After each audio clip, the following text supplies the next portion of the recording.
মূল পয়েন্টে আসি। মূল পয়েন্টটা হইলো বেলচি। আমরা এই যে সংসদে ঝড় তুলছে কয়েকজন মানুষ, সেটার ভিতরে অন্যতম কিছু মানুষের কথা আমি বলি।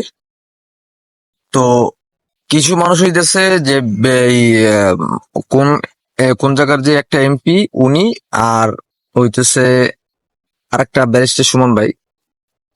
তো বেলজির ব্যাপারে দুদক চুপসে গেছে কেন? এটা আমার টাইটেল আপনারা দেখছেন। তো এই ধরনের একটা ভিডিও অলরেডি সামাজিক যোগাযোগ মাধ্যমে ভাইরাল টপিক দেখছেন আপনারা। Thank you. কিন্তু বেলজি, এই দেখেন, আমরা কথা বলার ভিতরে কিছু মিনিং আছে। আমরা মন খারাপ হলে কোথায় যাই ভাই? কোনো একটা রেস্টুরেন্টে যাই, পার্কে যাই, ঘুরতে যাই, মন ভালো হয়ে যায়। কিন্তু এই বেলজি কি করছে জানেন? 10টা বাড়ি কিনে তার মন ভালো করতে যায়। অজের কাপড় পরছে, আমার টাকা আপনার টাকা মাইরা দিয়া, ঠিক আছে, কোটি কোটি টাকায় বাংলার সম্পদ, বঙ্গবন্ধুর মাটি, না জানি সোনার চাইতে খাঁটি, সেই জায়গাতে এসে চরম বেয়াদবি করছে, অন্যায় করছে। তারপরে কথা হইলো যে বঙ্গবন্ধুর মাটি সোনার চেয়ে খাঁটি। ভাই, কথা ঠিক আছে, কিন্তু আমাদের তো পরিবেশটা বজায় রাখতে হবে। পরিবেশটা তো নষ্ট করে ফেলছি ভাই।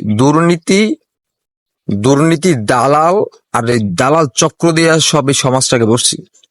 যার যেরকম পাওয়ার আছে সে সেই রকম চালাইতেছে, তার বাসায় সেরকম ডলার যাইতেছে, কার্টুনের টাকার কার্টুন যাইতেছে। এখন আমার কথা হইলো যে সে ওয়াশ করছে, ওই যে ওয়াশ করছো, তোর ওয়াশটা কবুল হয়েছে ভাই। হ্যাঁ, তোর বউ সোনা সোনা দিয়া বইরা দিছো গলায়, হাতে, নাকে।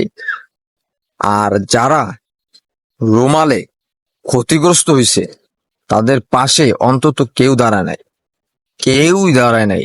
তহিদ আফ্রিদি ভাইকে কালকে আমি সম্ভবত দেখছি যে এক ভদ্র মহিলাকে ছোট্ট, মানে ওই যে বুড়া মতো ভদ্র, ওনাকে আর কি ওই কিছু সাহায্য দিচ্ছে এবং ওনাকে এটা ঘর দিচ্ছে। তো সব যদি ইউটিউবাররা করে, ফেসবুকাররা করে, তোমরা রাজনীতিবিদরা কি করো? কলা খাও না বসে রইছো? হ্যাঁ, তোমরা তো আসলে বেহায়া, তোমরা তো আসলে একটা সিসরে। তোকে তো বিশ্বাস করে লাভ নাই, তোরা তো দুই জায়গার পানি খাস। ওই আলমারি ভর্তি টাকা পাইছে ওই মমতাজ আমার বাসায়, কিভাবে পাইছে তো সেটা জানেন?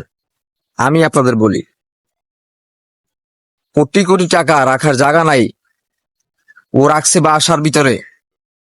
এদিকে গরিব মরে, অসহায় রাস্তায় মরে, উপরে মরে। ওই যে অটো ভ্যান, এইটার জন্য আন্দোলন, ওই জায়গায় আন্দোলন, ওই জায়গায় আন্দোলন, গরিবের জায়গায় মারামারি।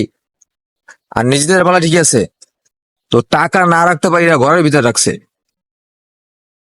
ওই মমতাজের একটা কথা আছে, আপনার নেটে সার্চ দিবেন, এখনই আমার কথা বলতে সার্চ দিবেন, জিনিসটা কিন্তু একবার সত্য।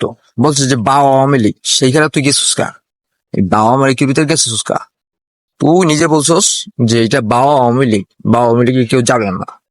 তো তুমি নিজেই শোনা গেছো, যাইয়া এমপি নির্বাচিত হয়েছে দুইবার, পরপর দুইবার। গান গাইয়া তারপরে মানুষকে ভোট দেওয়া যায় না, ভোট পাওয়া যায় না গান গাইয়া। নৌকা প্রতীক তো পাইছো, পাইয়াও তারপরও কিছু করতে পারলাম না।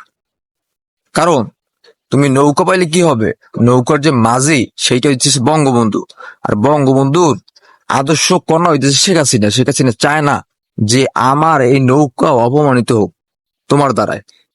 তুমি একটা বেয়াদব শিল্পী আর বেয়াদব মহিলা। তোমরা তোমাদের জন্য এই দেশ আর এই দেশের মাটি সব নষ্ট হয়ে যাচ্ছে শুধু এই কারণটায়। আর যারা এই বেলজিকে অতি শীঘ্রই দ্রুত বাংলাদেশে এনে ওকে ফাঁসি দেওয়া হোক। সাধারণ ফাঁসিটা এইরকম দেওয়া হোক যে সাধারণ মানুষ যেখানে থাকবে ওখানে বসে ওকে ওইভাবে ফাঁসি দিতে হবে। ওখানে ওইভাবে ফাঁসি দিলে ও বুঝবে যে দুর্নীতি কি, দুর্নীতি কাকে বলে। ধন্যবাদ সবাইকে। আমি যেখান থেকে ভিডিওটা করছি আসলে একটা গাওয়া গাছের উপরে, বুঝছেন, গাওয়া গাছের উপরে মোবাইলটা রাখছি। এরকম কোনো ভালো জায়গা নাই, আর আমাদের এখানে প্রচুর বাতাস। তো এই বাতাসের তীক্ষ্ণতার কারণে এই একটু ভিতরে আসছি, একটা গাওয়া গাছের উপরে স্ট্যান্ডের মতন করে রাখছি, কিচ্ছু করার নাই, কারণ আমার একটা স্ট্যান্ড মেশিন কিছু নাই। থ্যাংক ইউ সবাইকে। আপনারা আমার চ্যানেলটি সাবস্ক্রাইব করে একটু পাশে থাকবেন, আর একটু শেয়ারটা করে বা কমেন্ট করে। ধন্যবাদ।